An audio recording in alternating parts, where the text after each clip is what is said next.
Become a hero trying to deduce who the villain is and what weapon it will take to vanquish that villain, all set in a fantasy realm in Paradise Lost.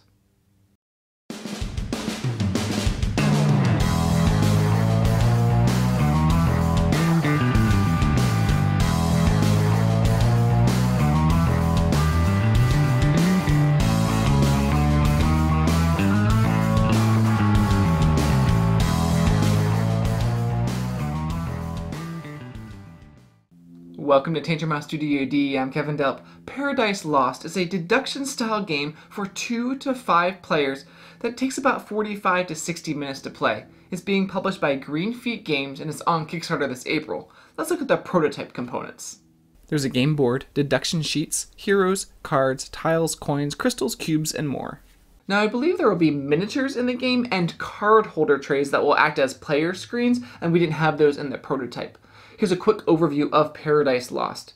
Throughout the game, players will be moving their heroes to different action spaces, basically able to get resources and to get cards, to pay those resources, to get information and clues about who the villain is in the game and what weapon is needed to vanquish that villain.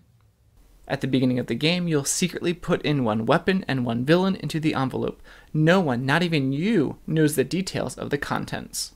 Players will choose a hero and get some starting resources and a few cards. They can mark these off on their deduction sheet. There are 5 realms that players will be traveling through, and at the end of each of the first 4 realms, there's an oracle that all players will be stopping at. As players travel through the realm, the hero furthest back takes their turn, landing on a spot and taking an action. Each color represents a different type of action. The deduction sheet gives clear information about what you do, like gaining mana, coins, cards, or cubes. Usually there's a cost involved, so you can't stop on a space that you can't pay for. As players arrive at the oracle at the end of the realms, they have to stop and wait for all players to arrive as well. You fill in from lowest number to highest and receive benefits based on when you arrive. When all have arrived, you flip the oracle card over, and that's going to give you information about the villain or weapon. Then, starting with the last hero who arrived, they have to pay the required cost to ask a question, like coins, mana, etc., depending on what is shown on the die.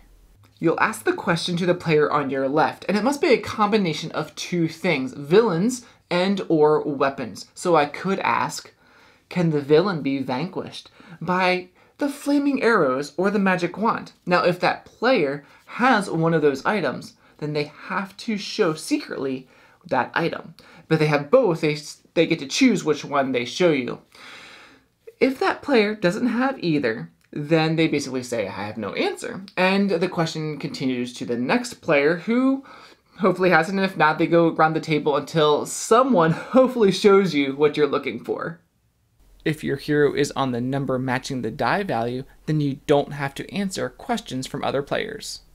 A player may have Excalibur or an invisibility cloak that are special cards and can grant you special powers in the game.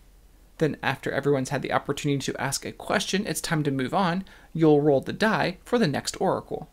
And then you'll discard the Water Witch Rage card if there's one, and increase the Rage Tracker by 1. If it reaches one of these marked spots, then you immediately reveal the top Rage card and apply its effects.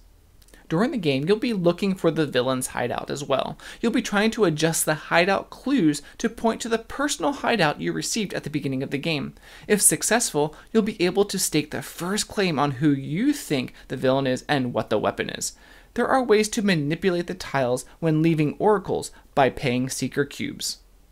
During the game, you'll also be collecting fire scrolls and ice scrolls. If you can collect all 5 fire, then you forego identifying the villain, because having all 5 acts as if you had the information. And if you have all 5 ice, then you forego identifying the weapon. If you can collect all 5 of both, then you'll forego both. And depending on claim order, hopefully win the game. Now, getting both sets of scrolls is going to be pretty difficult.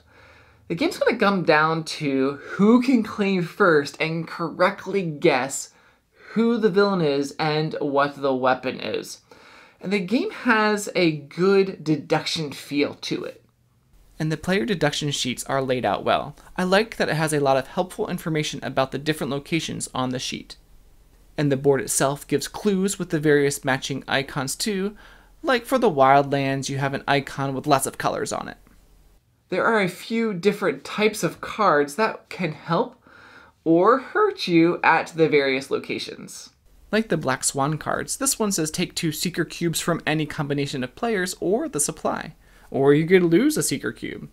Or take 2 coin or 2 mana from any combination of players or the supply. You could even increase the Water Witch Rage by 1.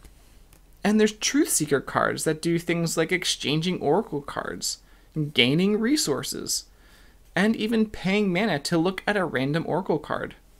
One thing I enjoy about the game is the theme, the different villains, the weapons, and the different heroes. Maybe we'll see some more revealed throughout the campaign.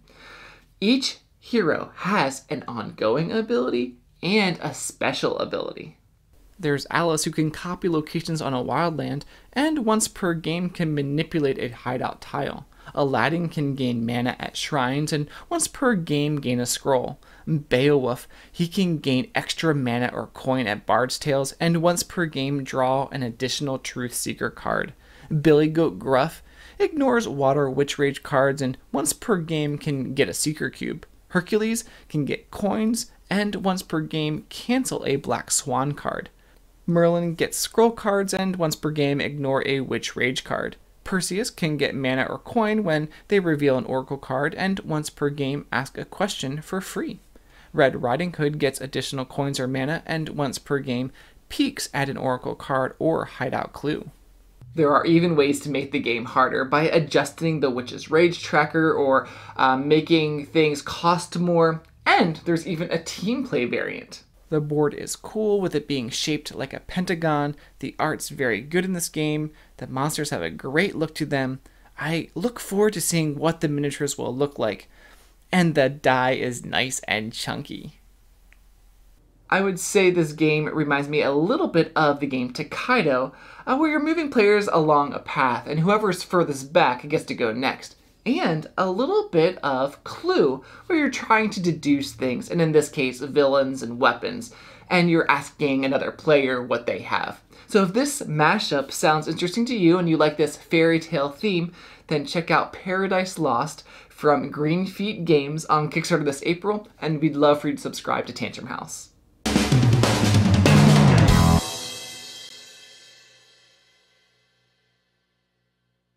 All set in a fantasy realm in Paradise. No, that's the wrong show.